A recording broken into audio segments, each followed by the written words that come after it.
Hello बच्चों, let's read the question. Quarrying can become a major environmental concern. Comment कि जो quarrying है वो बन गया है एक बहुत बड़ा environmental concern. हमें इस पे कमेंट करना है. सबसे पहले समझते हैं क्वेरिंग का मतलब क्या होता है. Quarrying is when people dig up rocks, stones and minerals from the ground. It is a big outdoor excavation. These materials are used to make things like buildings, roads and even phones. It is an important way to get the stuff we need from the earth's crust. जो करिंग है ये है जो लोग हैं जो उसे डिग करते हैं क्या क्या रॉक हो गया, स्टोन हो गया, मिनरल्स हो गया, इनको ग्राउंड से डग किया जाता है.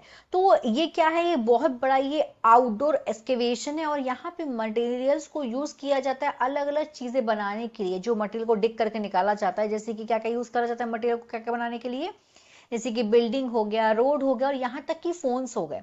और ये एक बहुत इंपॉर्टेंट तरीका है ऐसे स्टफ्स को पाने के लिए. कहां से? अर्थ के क्रस्ट से. तो आंसर क्या है? Quarrying can harm the environment due to, कि जो क्वरिंग है वो हार्म कर सकता है एनवायरमेंट को. किस तरीके से? इसके तीन वेज बताएं. Habitat disruption, water pollution, third is air pollution. अब एक एक करके समझते हैं. Habitat disruption, quarrying can destroy plants and animals' home, affecting ecosystem. Water pollution, harmful chemicals from quarries can leak into nearby water sources, making them unsafe. Air pollution, dust and particles from quarry activity can pollute the air, impacting human health and nature. सबसे पहले समझते हैं habitat disruption के बारे में, कि जो क्वरिंग की प्रोसेस की वजह से क्या हो जाता है, डिस्ट्रॉय कर देते हैं एनिमल्स और प्लांट्स के होम को. इसकी वजह से हमारा जो इकोसिस्टम है वो अफेक्ट होता है.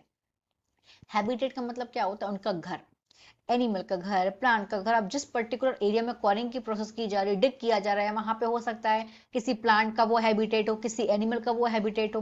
तो क्वारिंग की प्रोसेस से क्या हो रहा है? उनका जो हैबिटेट है वो खराब हो जा रहा है. अब जब उनका हैबिटेट खराब होगा, प्लांट और एनिमल्स का जब घर ही खत्म हो जाएगा, तो प्लांट और एनिमल्स भी डेंजर में जाएंगे. और अगर प्लांट और एनिमल डेंजर में जाएंगे तो हमारा इकोसिस्टम अफेक्ट होगा. इकोसिस्टम किस तरीके से बना होता है?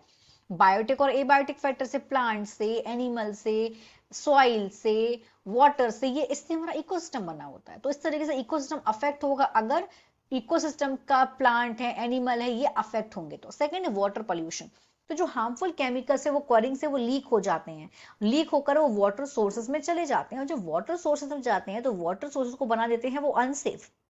तीसरी बात बोली गई है एयर पोल्यूशन.